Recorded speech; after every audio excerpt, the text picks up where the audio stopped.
Subscribe करें और bell दबाएं ताकि कोई खबर रह न जाए।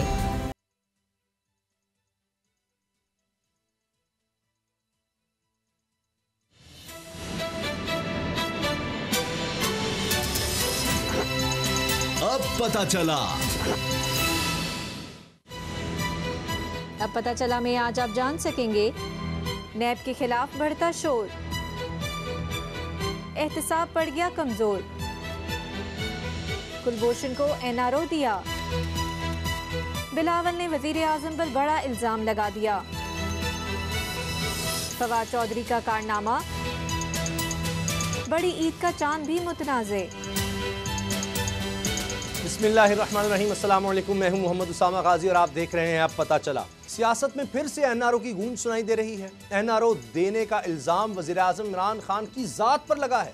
बात एनआरओ तक रहती तो ठीक थी, मगर बिलावल भुट्टो ने तो बड़ा इल्जाम लगा दिया है कि आज कौमी असम्बली में खिताब करते हुए बिलावल भुट्टो का कहना था कि वजीर आजम इमरान खान ने एनआरओ देने के रिकॉर्ड तोड़ दिए हैं। सबसे बढ़कर हुकूमत भारतीय दहशतगर्द कुलभूषण को भी एनआरओ दे रही है। बिलावल का दावा है कि कुलभूषण ऑर्डिनेंस को पेश करने की कोशिश नाकाम बना दी है। इस इल्जाम का जवाब शेरी मजारी ने की तरफ से आया।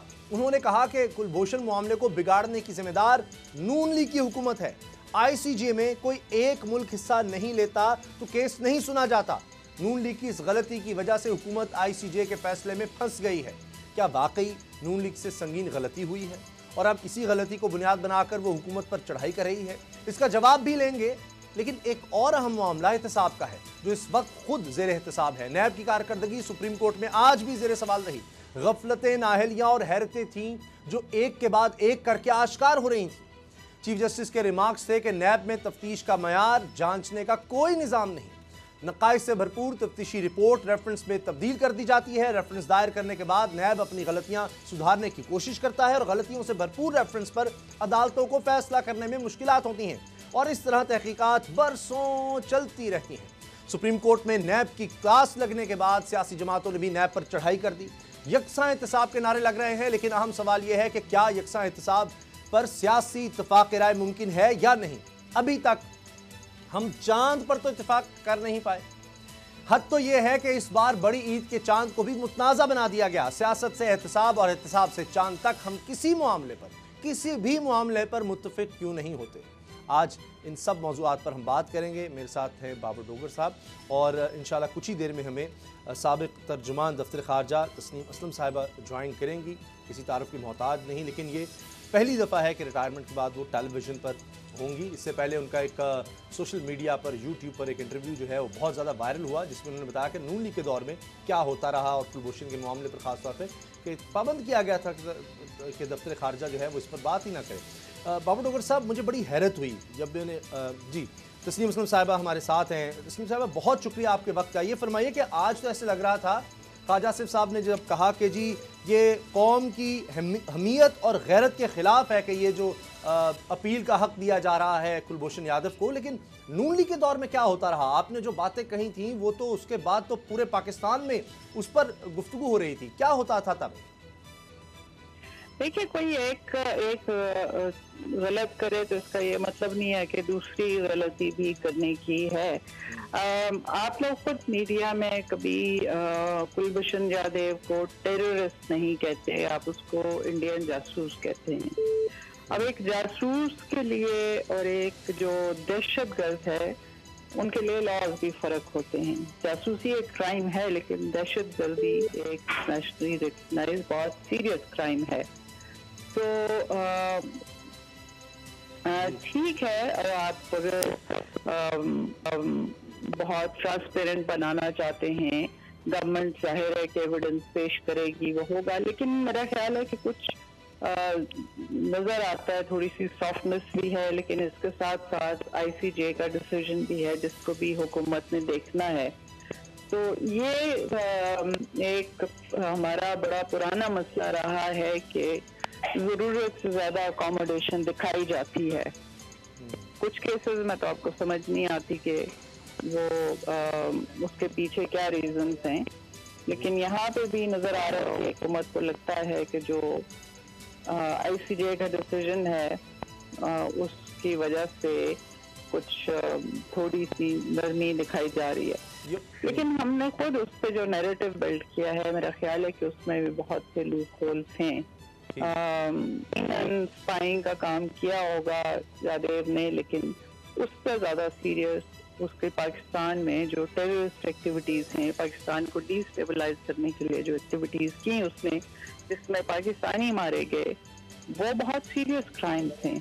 और टेररिस्ट की क्या सज़ा होती है? अमेरिका ने सस्पिशन की बेसिस पे कितने लोगों को जाके गुआंटानामो में बंद किया, उनके साथ उनको टॉर्चर किया गया, हालांकि उनके खिलाफ कोई सबूत भी नहीं था।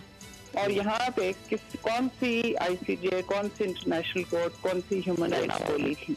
और यहाँ पे एक ऐसा टेररिस्ट है जिसने खुद एडमिट किया है, ओपनली किया है, किसी सीक्रेट फैसिलिटी में ना उसको रखा गया, ना उसकी इंटेरोगेशन इस तरह की गई कि उसकी स्पिरिट को तोड़ा जाए।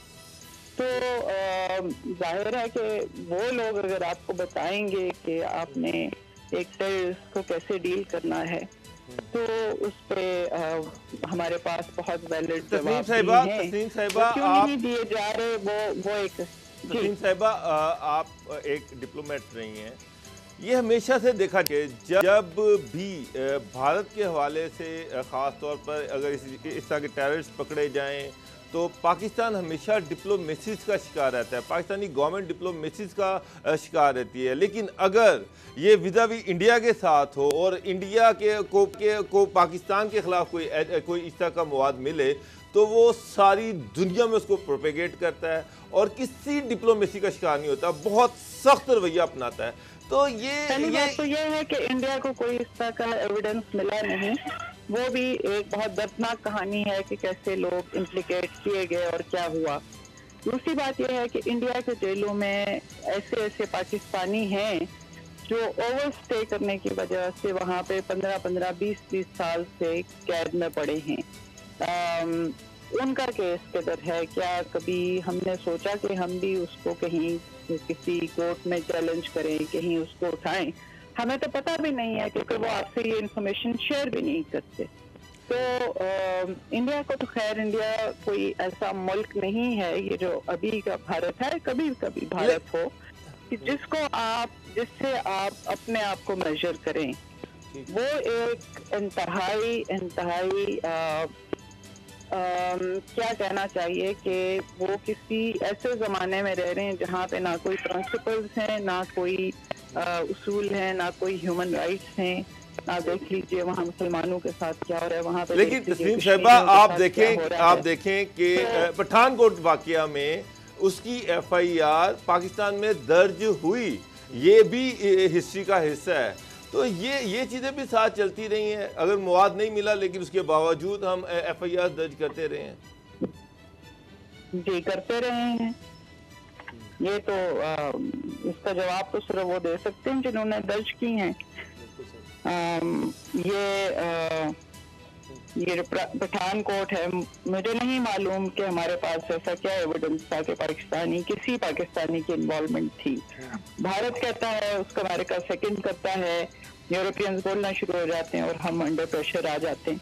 लेकिन इसमें एक चीज़ ये देखिए कि इंटरनेशनल कम्युनिटी, स्पेशली वेस्टर्न, मुनाफकत और दौरे मयारात कि हमारे पास कुलभूषण जादेव है, खुला एविडेंस है, कभी वो इस बात पे नहीं करते। हमने जो इंडिया में सो कॉल्ड टेररिस्ट अटैक्स होते रहे जो एक्चुअली फॉल्स फ्लैग अटैक्स थे, और जो इंडिया में जो इंडिपेंडेंट ऑर्गेनाइजेशंस हैं या स्पेशल कमीशन बने, तेटी सिंहपुरा की एग्जांपल हो गई, पार्लियामेंट अटैक जो हुआ था उसकी एग्जांपल है, वो अल्टीमेटली साबित हुआ कि वो फॉल्स फ्लैग अटैक्स थे। और हमने अपना क्लेम नहीं बल्कि जो वो इंडिपेंडेंट कमीशन की और फैक्ट फाइंडिंग कमीशन की रिपोर्ट थी वो इंटरनेशनल कम्युनिटी के साथ शेयर की।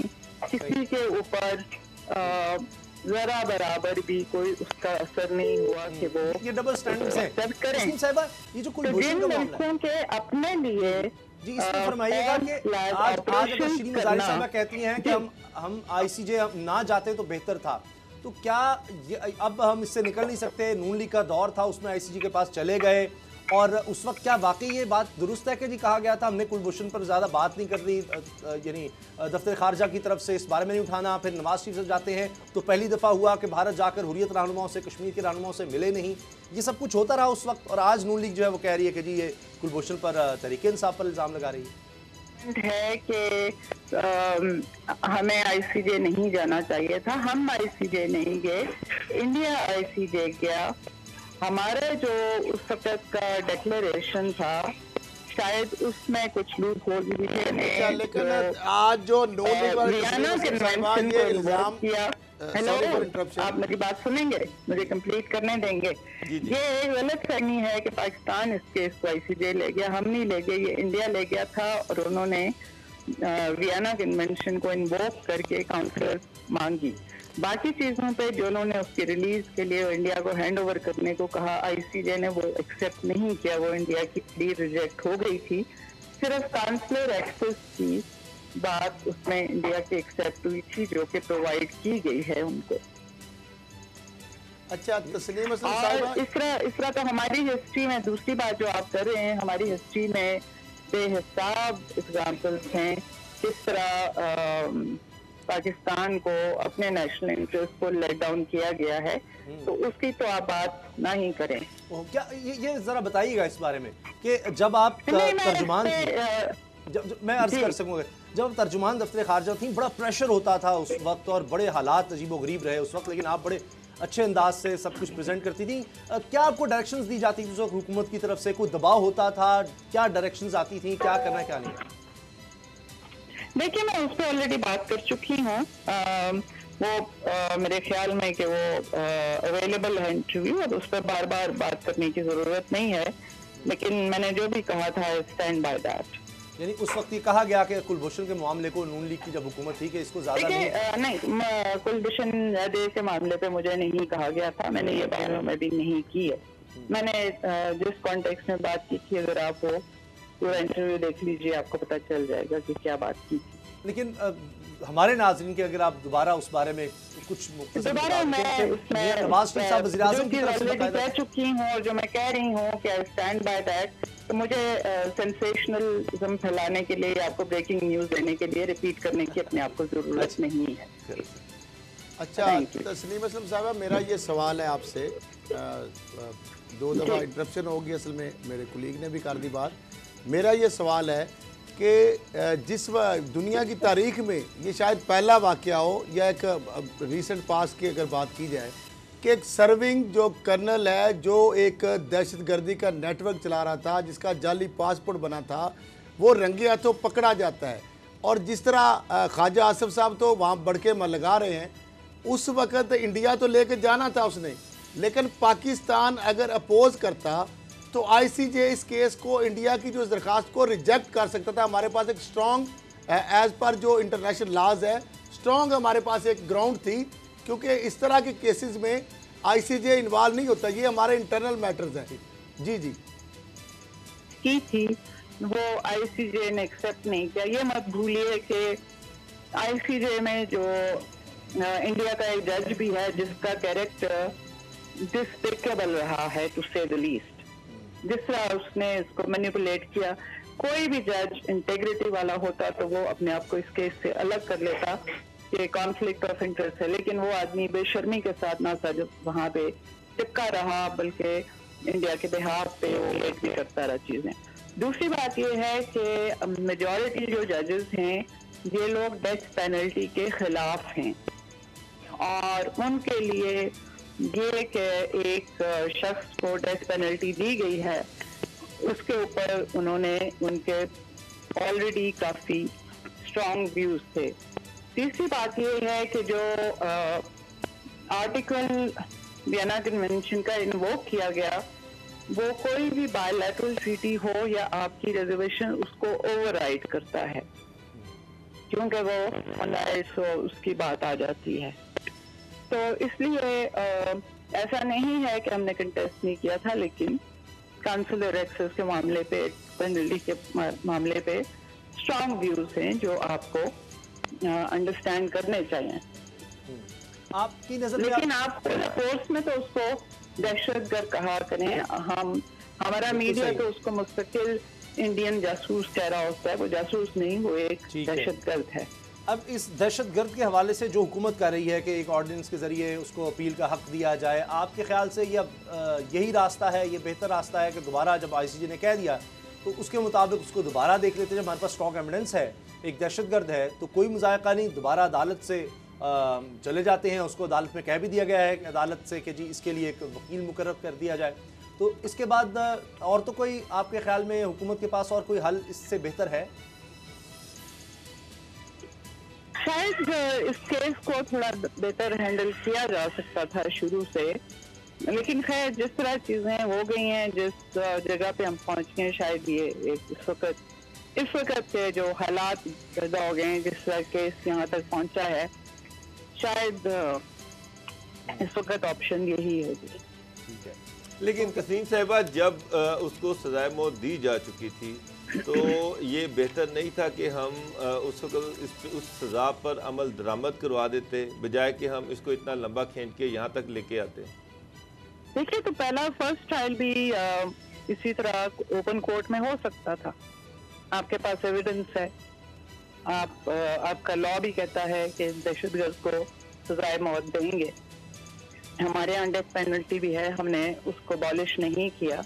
इंटरनेशनल लॉ भी ये गुंजाइश रखता है कि सीरियस तरीन जो क्राइम्स हैं उनमें डेथ पेनल्टी जिन मुल्कों में है वो दी जा सकती है।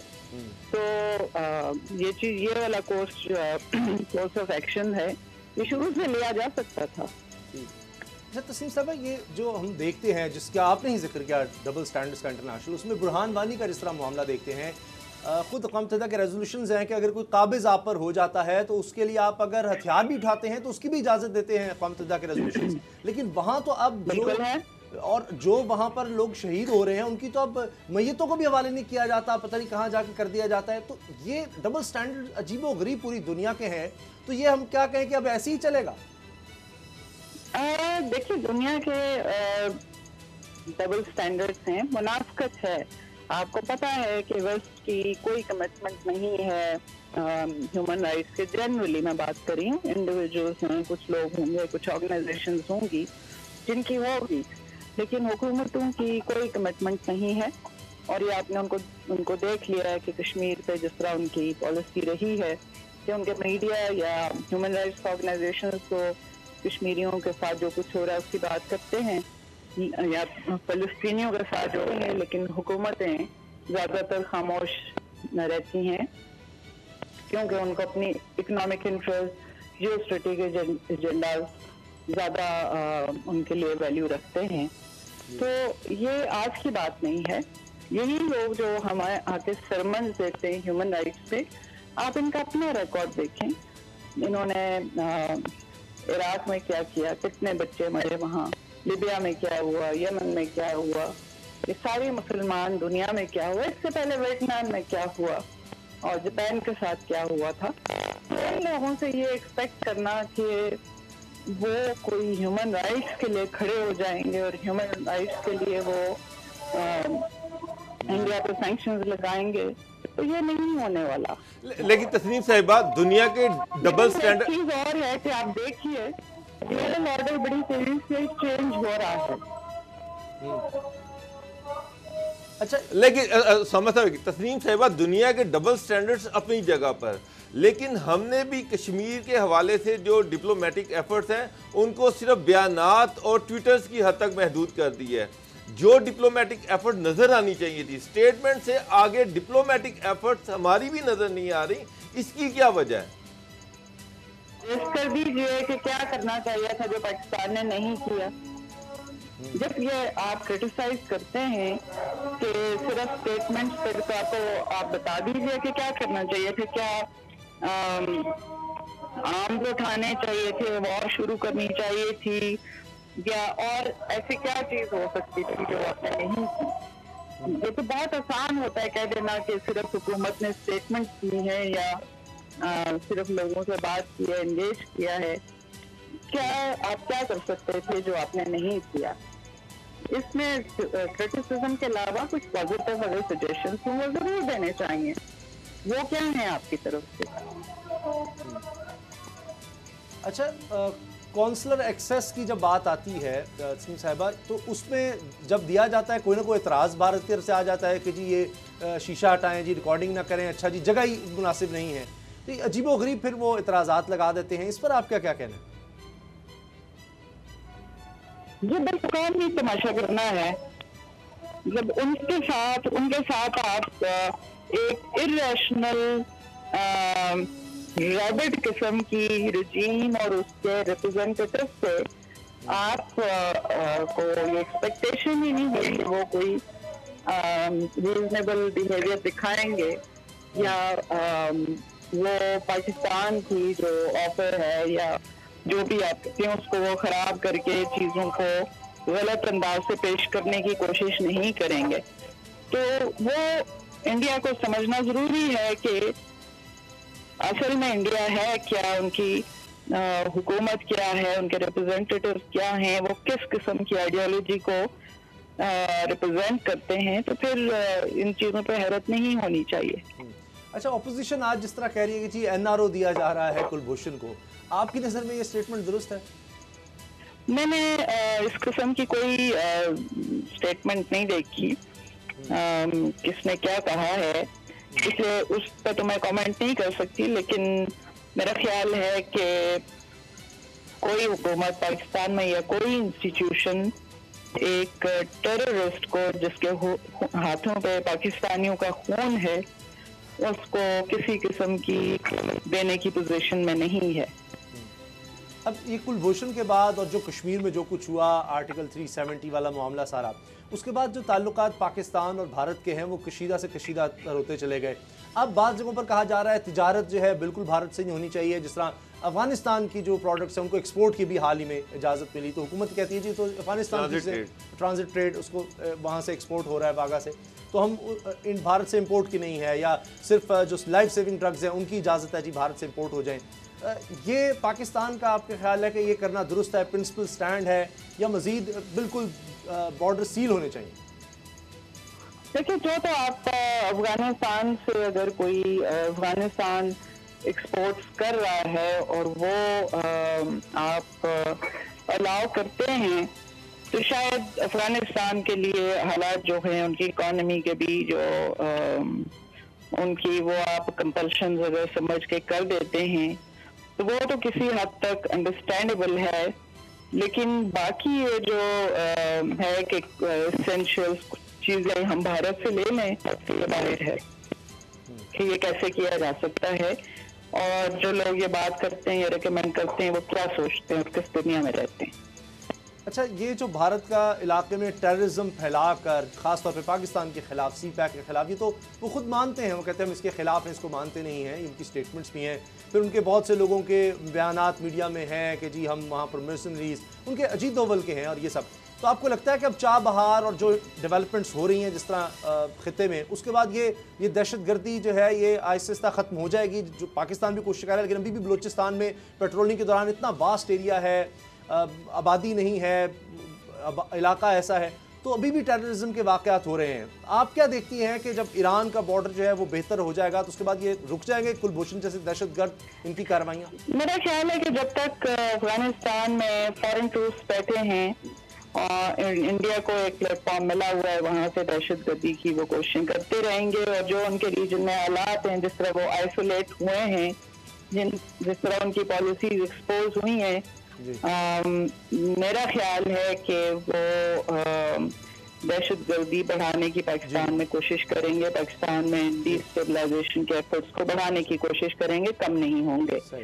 अब ये हमारे ऊपर है कि हम इसको कैसे डील करेंगे। बहुत सी कुछ तो चीजें अफगानिस्तान पर डिपेंड करती हैं, कुछ हमारे अपने ऊपर भी है कि हम बहुत सी इंटरनल जो चीजें हैं तस्नीम साहिबा, कितनी क्लोज नजर रखी है, बहुत शुक्रिया तस्नीम साहिबा, बहुत शुक्रिया आपका साबिक तर्जुमान दफ्तर खारजा, आपने हमें वक्त दिया। ब्रेक का वक्त है, ब्रेक के बाद बात करेंगे कि चांद की रुयत का मसला क्यों हल नहीं हो पा रहा और ये बहस बढ़ती चली जा रही है। ब्रेक के बाद बात होगी।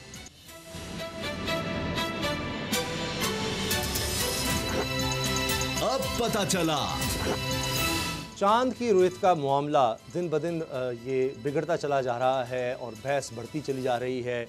फवाद चौधरी साहब ने फिर सोशल मीडिया का सहारा लिया, तस्वीर उतार कर चांद की दिखाया कि अवाम खुद फैसला कर लें कि ये पहले का चांद है, दूसरी तारीख का है। तो फिर मुफ्ती मुनीबुर रहमान साहब की तरफ से भी जवाब आया और उन्होंने कहा कि जी 29 को अगर चांद नज़र नहीं आता किसी भी वजह से, मतलब अबर आलूद है, यानी आप देख नहीं सकते, बादल आए हुए हैं, तो हुक्म यही है, फरमान रसूलुल्लाह सल्लल्लाहु अलैहि वसल्लम यही है कि फिर आप 30 दिन पूरे कर लें। तो उसके बाद फिर ज़ाहिर है 24 घंटे गुजर चुके हैं तो चांद का हजम आपको ज़्यादा नज़र आएगा।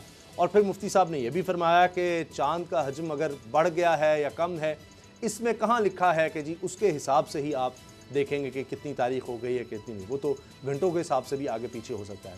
अब ये बहस बढ़ती चली जा रही है, रुक नहीं रही। फवाद चौधरी कहते हैं कि जी ये साइंस को मान नहीं रहे और वैसे दूरबीन से देख रहे होते हैं, ऐनक भी लगाते हैं, तंज भी करते हैं फवाद चौधरी साहब इस हवाले से, लेकिन इससे बढ़कर आगे नहीं जा रहे। और जब फलकियात के माहिरीन कह रहे हैं कि इस तरह का होगा, साल पहले ही हम बता सकते हैं, तो उस पर अमल किया जाए। तो बार बार ये बहस आगे बढ़ती चली जा रही है। लेकिन मुफ्ती साहब ने भी कहा है कि ये मजाक उड़ाया जाता है दीन का इस तरह की बातों को लेकर।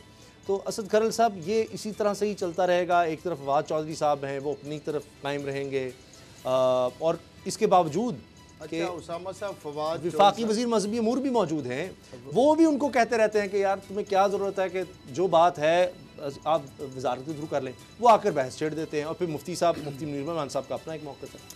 मामला ये है उसामा साहब, चलें फवाद चौधरी साहब वज़ीर साइंस एंड टेक्नोलॉजी हैं और वज़ीर मजहबी अमूर, आपको पता है ये जो रूयत हलाल की जो चाँद देखने का मामला है, मेरा जब से आपने वही संभाला है, मैंने वही संभाला है, ये डोगर साहब ने संभाला है।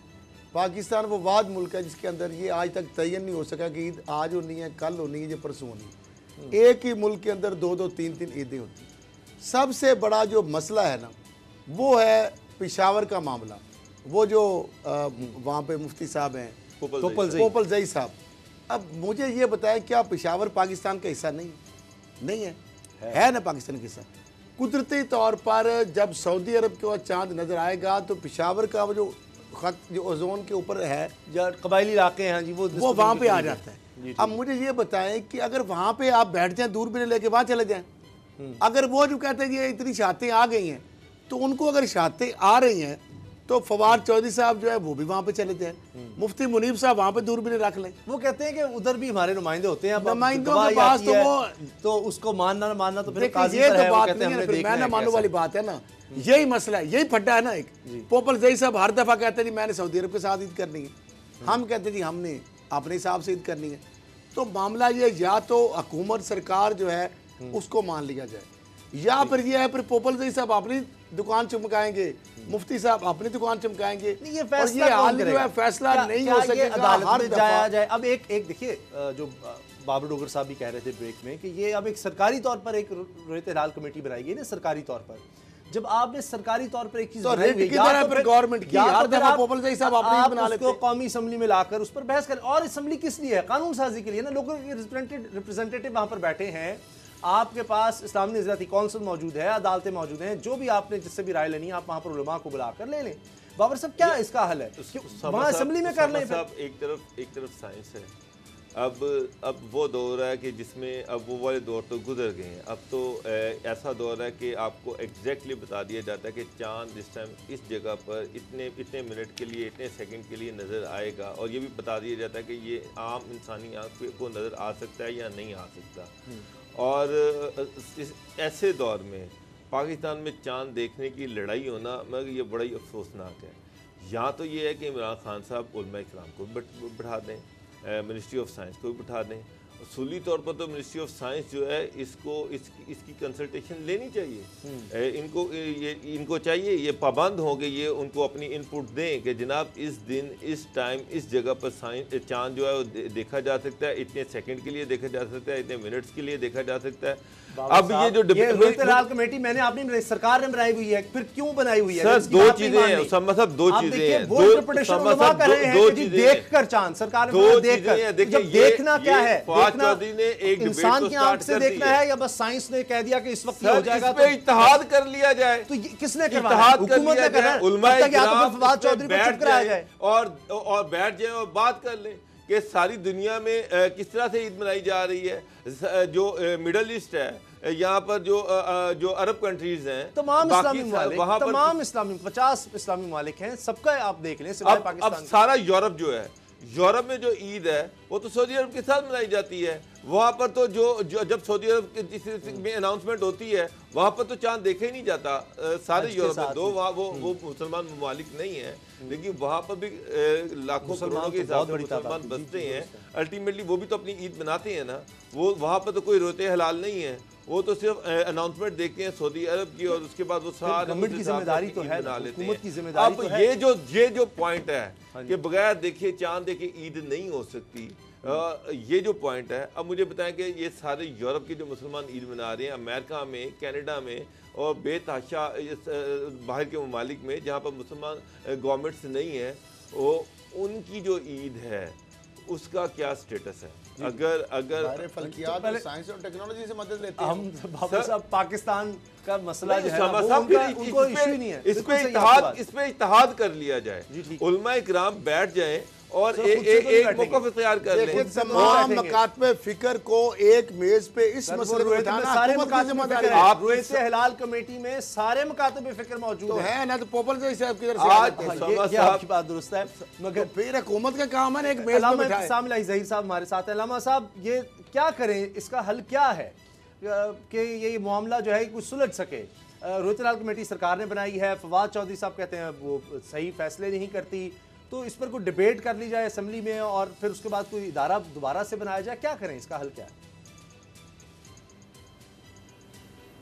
ये रोयत हिलाल के बारे में जी कह जी रहे हैं ना? जी, अब जिस तरह चांद का मामला उन्होंने कहा जी अब तो दूसरी तारीख का चांद हो गया है, तस्वीर निकालकर फवाद चौधरी साहब ने कह दिया, वो हर दफा बुनियादी तौर ओआईसी का सही है।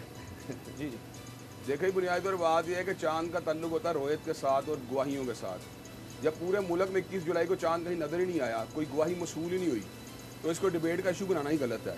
सिर्फ इस बुनियाद के ऊपर कि जो पहली तारीख का चांद था कदरे मोटा था, तो मैं ये बात समझता हूँ कि कम अज़ कम चांद की 15 घंटे होती है जिसको नज़र आता है, और आम तौर पर रूटीन में वो 18 घंटे का चांद जब नज़र आता है, तो जब वो पूरे 30 दिन पूरे कर लेता तो अल्टीमेटली उसमें आप जब 24 घंटे और डालते हैं तो 42 घंटे का चांद होता है। तो आप खुद बताएं, एक चांद की उम्र 18 घंटे है, वो बारीक होगा, एक चांद की उम्र 42 घंटे है, ज़ाहिरी बात वो बड़ा होगा, इसमें कोई ऐसी बात नहीं। दूसरी बात यह कि आपको अपने क्लेम को पूरा करने के लिए साइंटिफिक प्रोडिक्शन की बजाय अवाम की गवाहियाँ और बाकायदा तौर के ऊपर इसके ऊपर जो है ना कोई आपको कंक्रीट एविडेंस आपको मिलना चाहिए।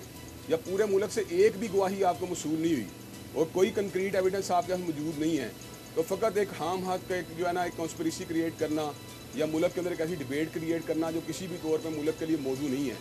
अब आप एक तरफ कहते हैं चांद नज़र आ गया, इसका मतलब हम 1 अगस्त को जो ईद मना रहे हैं वो ईद नहीं है, बल्कि हमारी ईद जो है 31 जुलाई को होनी चाहिए। तो मैं ये बात समझता हूँ ये बिल्कुल वही मसला जो आज से पहले हम कहते थे कि पेशावर वाले जो हैं वो पाकिस्तान की रोयत को नहीं मान रहे, लेकिन अगर पाकिस्तान की एक मिनिस्ट्री अगर ये काम करना शुरू कर दे तो मैं ये समझता हूँ ये किसी भी तौर पर पाकिस्तान का फीजिबल नहीं है। हम ये बात समझते हैं कि चांद के हवाले से कई बातें प्रेडिक्टेबल हो सकती हैं कि उसकी पैदाइश कब हुई है, उसकी उम्र कितनी है, उसकी ब्राइटनेस कितनी है, उसका जो है ग्रूप होने का टाइम कितना है, लेकिन बाद बातें ऐसी हैं जो प्रेडिक्टेबल नहीं है। डस्ट पार्टिकल कितने हैं, ऑब्स्क्योर कितने हैं, और उसके बाद यहाँ पे क्लाउड्स कितने हैं। तो ये सारी की सारी बातें जो होती हैं मिल मिला के चांद की जो है ना रोयत को यकीनी बनाती हैं। इसलिए नबी करीम सल्लल्लाहु अलैहि वसल्लम ने इन तमाम मसाइल का हल बेहतरीन अंदाज में बयान फरमा दी है कि जब 30 दिन जो हैं 29 दिन का बादल हों और आपका चांद जो है नहीं कहीं नज़र आ रहा, तो उस सूरत में आप 30 दिन पूरे कर लें, इसमें कोई ऐसी बात नहीं है। वैसे भी वो जो है ना वो इस बात पर इंसिस्ट कर रहे हैं कि मेरी अपनी इन्फॉर्मेशन ये थी कि चांद जो है पैदा हो चुका है और उसके चांद के नजर आने के इम्कानात मौजूद हैं, लेकिन एक चांद जिसको आपकी आंख जो है वो देख ही नहीं पा रही, तो उस चांद की बुनियाद के ऊपर मैं समझता हूँ कि अगर आप ईद का ऐलान करें या आप ज़िलहिज्जा की पहली तारीख का ऐलान करें तो ये इस्लामिक प्रिंसिपल्स के साथ जो है ना ये बात जो है ना सिंक्रोनाइज नहीं है। लेकिन अल्लामा साहब देखिए, अब ये पूरी दुनिया में जो फवाद चौधरी साहब को मौक़िफ़ है वो ये है, और वो लोगों को साथ मिला के जी सालों पहले बता दिया जाता है, कैलेंडर बना दिए जाते हैं। बाकी ममालिक में आप देख लें, आप अभी भी तो रोयत हिलाल कमेटी के मेम्बरान दूरबीन लगा कर देख रहे होते हैं, दूरबीन आपने इस्तेमाल करनी है, लेकिन जो साइंस वैसे कह रही है कि जी इतने बजे ये हो जाएगा वो हो जाएगा, आप ताकि झगड़ा ही खत्म हो जाए, कैलेंडर बन गया साल साल के लिए, जिस तरह बाकी ममालिक फॉलो कर रहे हैं, इस्लामी ममालिक भी उनमें शामिल हैं, हम भी उनके साथ चल पड़े, उनका ये मौक़िफ़ है। मैं ये बात समझता हूँ जिन्होंने चांद के कैलेंडर बनाया है उन्होंने उसको ह्यूमन आई साइटिंग के साथ जो उसको जो रेक्टिफाई करने का भी प्रोसीजर बनाया है। सऊदी अरब के अंदर बहुत बड़ी जो आपकी ऑब्जर्वेटरी मौजूद है क्लॉक टावर के अंदर, लेकिन वहाँ से वो चीज़ों को ऑब्जर्व भी करते हैं और उसकी बुनियाद के ऊपर प्रिडिक्ट भी करते हैं, कैलेंडर भी बनाते हैं। लेकिन आप ये बताएं क्या उन कैलेंडरों के अंदर जो प्रिडिक्शन दी जाती है वो 100% वही पूरी होती है? ऐसा नहीं होता, बल्कि कम से कम 20-25% में एरर का मार्जिन रहता है। अब उस मूवमेंट के अंदर कोई इस तरह की रैंडमनेस मौजूद है कि वो उतनी प्रोडिक्टेबल नहीं है। अब पूरी दुनिया में आप देख लें, वेदर फोरकास्ट की बातें भी की जाती हैं, बादल होंगे, बारिश होगी, फलां होगा, लेकिन इसके बावजूद वो फोरकास्ट ज़रूरी नहीं पूरी हो। एक एस्टीमेट है जो ह्यूमन यानी आपके इल्म की रोशनी में लगाया गया है। हम ये बात समझें, चांद का एस्टीमेट लगाने में कोई हर्ज वाली बात नहीं है, लेकिन जब आपका एस्टीमेट जो है वो पूरा नहीं हो सका, जब उसमें एरर आ गई है, तो उसमें कोई, मेरा समझता हूँ कि इसमें कोई ईगो वाली बात नहीं है। आपको उस मसले के अंदर अवाम की गवाहियों को जो है ना उसके ऊपर पूरा करना चाहिए अवाम, और जो चांद की जो आई साइटिंग है उसको जो आपको जो है ना इंडोर्स करना चाहिए। अब आप ये तो बात बिल्कुल आप बात ठीक कर रहे हैं, लेकिन आप देखें यूरोप, अमेरिका, कनाडा, यहाँ पर इस्लामिक गवर्नमेंट तो नहीं है, यहाँ पर लाखों करोड़ों के हिसाब से मुसलमान हैं, और वो सारे वो चांद तो नहीं देखते, वो तो सारे सऊदी अरब के साथ ईद करते हैं। सऊदी अरब में जैसे ही अनाउंसमेंट होती है वो अगले दिन उनके साथ ईद कर लेते हैं बगैर किसी चांद को देखे। तो कोई यहाँ पर इस तरह का सिस्टम नहीं हो सकता कि अगर एक मुल्क में देख लिया तो हम भी, बजाय इसके कि यहाँ पर इस तरह की कंट्रोवर्सीज पैदा की जा सकें। देखिए इसमें दो आ रहा है, एक स्कूल ऑफ थॉट, ये बागा उलमा के अंदर ही दो आ रहे हैं कि आप ग्लोबल लेवल के ऊपर एक चांद देखते हैं तो आप उसे कबूल कर लें। मैं इस राय को इंडोर्स नहीं करता। उसकी वजह यह है कि सूरज की मूवमेंट की तरह चांद के मतलब भी दुनिया भर में फ़र्क होते हैं। अगर आप सूरज को मिसाल दे रहे हो, कहते हैं पूरी दुनिया का एक सूरज हो, तो जोहर की नमाज, असर की नमाज सऊदी अरब में ओवर टाइम पे होती है, पाकिस्तान में ओवर टाइम पे होती है, इसलिए लोकल रोयत को हम बेहतर समझते हैं। लेकिन वो लोग ये बात समझते हैं कि हमारे लिए रियासत ने जो इंतजाम उस दर्जे के नहीं किए, क्योंकि मुसलमान रियासतें नहीं हैं, तो वो सऊदी अरब को फॉलो कर लेते हैं। अब आप ये बात बताएं कि आप ना तो सऊदी अरब को फॉलो कर रहे हैं ना अपने चांद को फॉलो कर रहे हैं, आप साइंस की बुनियाद के ऊपर जो है ना एक प्रेडिक्शन करते हैं और फिर उसके ऊपर इंसिस्ट करना शुरू कर देते हैं, ये बात दुरुस्त नहीं है। आप ये कोई प्रिंसिपल जो है वो बड़े क्लियर कट होने चाहिए। मैं लोकल रोयत का कायल हूँ, मैं ये बात समझता हूँ पाकिस्तान के अंदर अगर आपका रोयत का एक इदारा मौजूद है, आपकी गवाहियों कलेक्शन का एक निज़ाम मौजूद है, तो उसको इंडोर्स करना चाहिए, उसकी बुनियाद के ऊपर चीज़ों को रेक्टिफाई करना चाहिए। कैलेंडर भी बना दे तब भी कोई मसले की बात नहीं, लेकिन कैलेंडर इसमें फैसला कुन नहीं होगा। जब भी ह्यूमन आई सेटिंग इससे कंट्राडिक्ट करेगी या उसके खिलाफ जाएगी तो आप उस बात को प्रेफर करेंगे। आपकी नज़र में क्या हाल है? देखिए अगर पहले दो ईदों का हम देखते थे, चूँकि खैबर पख्तूनख्वा में कुछ हमारे भाई वो अल्लामा पॉपुल ज़ई साहब वो अनाउंस कर देते थे, हर साल हमने ये देखा है। अब फवाद चौधरी साहब वाला एलिमेंट अलग से बीच में आ गया है, तो इसका क्या किया जाए? कल को कुछ लोग कहेंगे जी हम फवाद चौधरी के कहने पर ये जो कैलेंडर है हम तो उसके साथ बनाएंगे, तो एक नया मसला खड़ा हो जाएगा।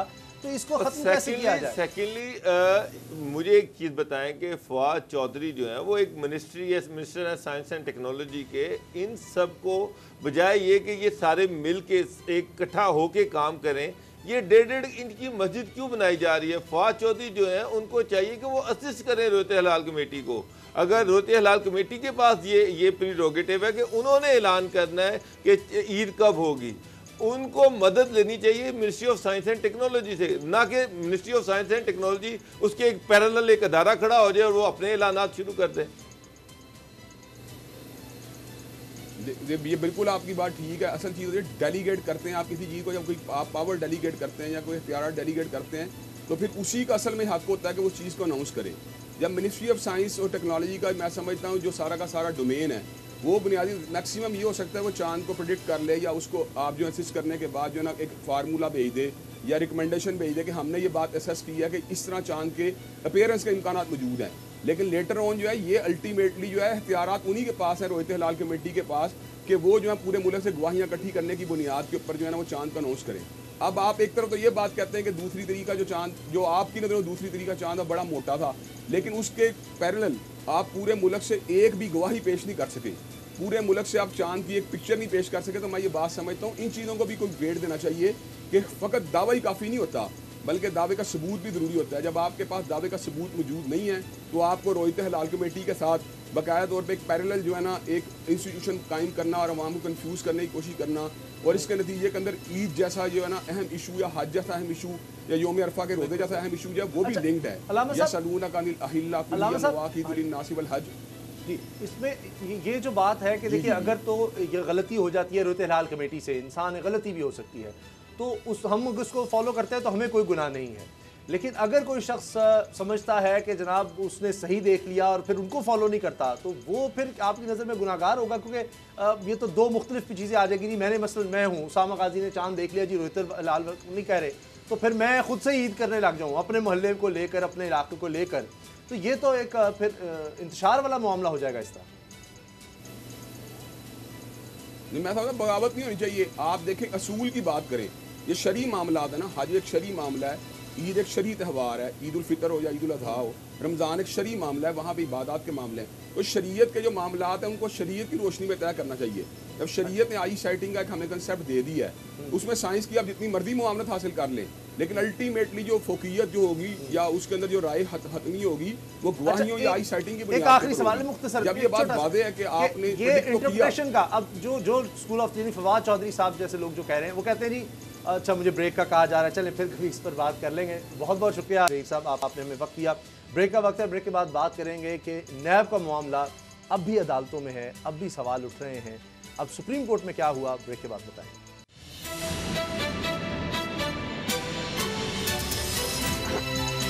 अब पता चला।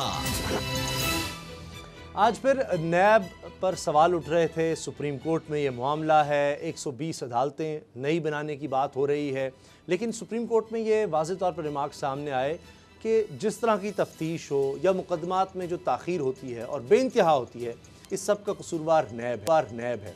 असद खरल साहब, तो अब क्या किया जाए अगर ये 120 अदालतें बन जाती हैं, जिनके बारे में अब यह आ गया जी 2.86 अरब रुपया चाहिए, चूँकि सुप्रीम कोर्ट ने ये भी कहा था कि ये जब तक इस तरह की अदालतें नहीं बनती हैं 120 अदालतें के जो कहा गया है कि 30 दिन के अंदर फैसला वो कहीं नजर किसी एक में नजर नहीं आएगा। अब ये बात एक गवाह काफ़ी है, 50 गवाह लाए जाते हैं, एक गवाह जहाँ काफ़ी हो। उसामा साहब, कानून में तो ये प्रोविजन मौजूद है और ड्यूटी बाउंड भी हैं, लेकिन मामला ये है कि अगर 2000 की बात है, सुप्रीम कोर्ट ने उस वक्त जो डाटा मंगाया 2000 में, आज 2020 है, उस वक्त 25 में से 5 अदालतें काम कर रही थी, और सॉरी 25 में से 5 इंसाफ अदालतों में असामियाँ खाली होने पर उस वक्त यानी 25 उस वक्त असामियाँ थी और उसमें 20 सिर्फ अदालतें काम कर रही थी और 1226 उस वक्त केस पेंडिंग थे। अब 20 साल बाद उस वक्त 5 थी, आज 120 असामियाँ खाली होंगी। चीफ जस्टिस साहब का ये कंसर्न है कि आप 20 साल जो हो गया मुकदमात के ऊपर 10 साल से नैब बैठा है। नैब ये कहता है जी हम क्या करें जनाब, इंसाफ अदालतों की कमी है। इंसाफ अदालतों की बात की जाए, आज सेक्रेटरी कानून और वजारत कानून और हुकूमत को कहा कि ये चूजे जैसा मामला है कि 2.86 अरब रुपया का बजट है, और सेक्रेटरी लॉ के ऊपर ने कहा, नैब ने फिर उन्होंने कहा कि नैब के ऊपर यह भी उन्होंने कहा कि आप नाकस और नकाइश से भरपूर जो एक तफ्तीश और उसको रिपोर्ट का और रेफरेंस का हिस्सा बना देते हैं, और रेफरेंस दायर करते दौरान और उसके बाद आप उसको नकाइश को दूर करने की कोशिश करते हैं। आपकी जो जांचने का जायजा है, जो अहलियत है, वो नहीं है। उस पर असगर हैदर साहब जो प्रोसिक्यूटर जनरल नैब है, अच्छा, उन्होंने कहा जनाब एक तो हमारे प्रोसिक्यूटर जो है ना, वो अदालतों का बजट तो क्या, उसके लिए भी बहुत कम % प्रिविलेज है। अगर हमें अच्छे तनख्वाहें उनकी मिले तो हम और अच्छे लोग रख सकते हैं, नंबर 1। उसके बावजूद उन्होंने कहा कम तनख्वाहों के बावजूद हम इनको बरतानिया से मुख्तलिफ इदारों से इनको तरबियत भी दिलवा रहे हैं। 61% हमारा कन्विक्शन रेट है, जो उन्होंने वहाँ पे कोर्ट में बताया। अब मामला ये है कि ये तो मुझे समझ नहीं आ रही कि वो कहते हैं रिकवरी और, लेकिन मैं तो जो सामने देखता हूँ कि बड़े बड़े जितने भी हैं, साबिक वज़राए आज़म हों, सदूर हों, सेक्रेटरीज हों, चीफ सेक्रेटरी हों, डीजीज हों, या बड़े बड़े टाइकून वो पकड़े भी जाए, उनसे ना तो रिकवरी होती है, ना वो प्ली बार्गेन करते हैं, ना लूटा हुआ माल वापस आता है। और आज चीफ जस्टिस साहब ने ये भी रिमार्क दिया, आपकी इजाजत से ये भी रिमार्क दिए कि अगर ये अदालतें बन जाएं तो फैसले हो जाएं तो 200 अरब की रिकवरी हो सकती है, एक केस के अंदर 2.86 अरब की रिकवरी हो सकती है। बाबर साहब, तो अब हुकूमत के महीने का मामला है, इमरान खान की हुकूमत है, सुप्रीम कोर्ट ने कह दिया कि ये 120 जो नई अदालतें हैं इसकी मंजूरी काबीना से लेकर 1 माह का वक्त दिया है, और कि जजेस की तैनाती का फिर अमल भी शुरू किया जाए, इंफ्रास्ट्रक्चर बनाया जाए नई इंतखाब अदालतों का, और नैब को अदालत उज़्मा ने कहा है कि 1 माह में रूल बनाकर पेश करने का इसको हुक्म दिया है, और ये सेक्शन 34 के तहत ये सब नैब के आज तक रूल नहीं बन सके। आपको पता है, एक तरफ नेशनल अकाउंटेबिलिटी ऑर्डिनेंस 99 है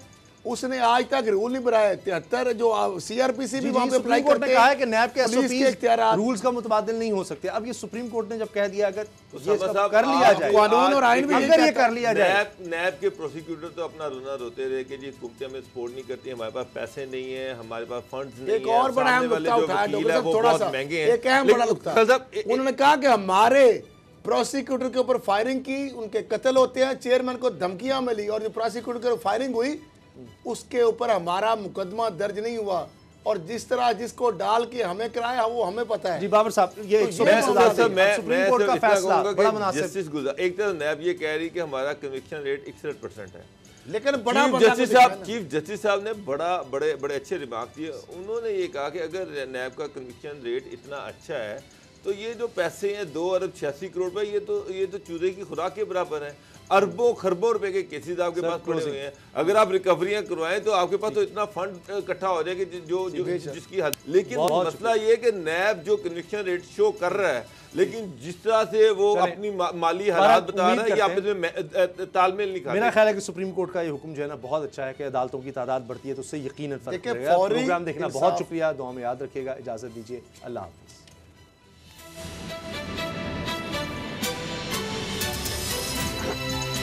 अब पता चला।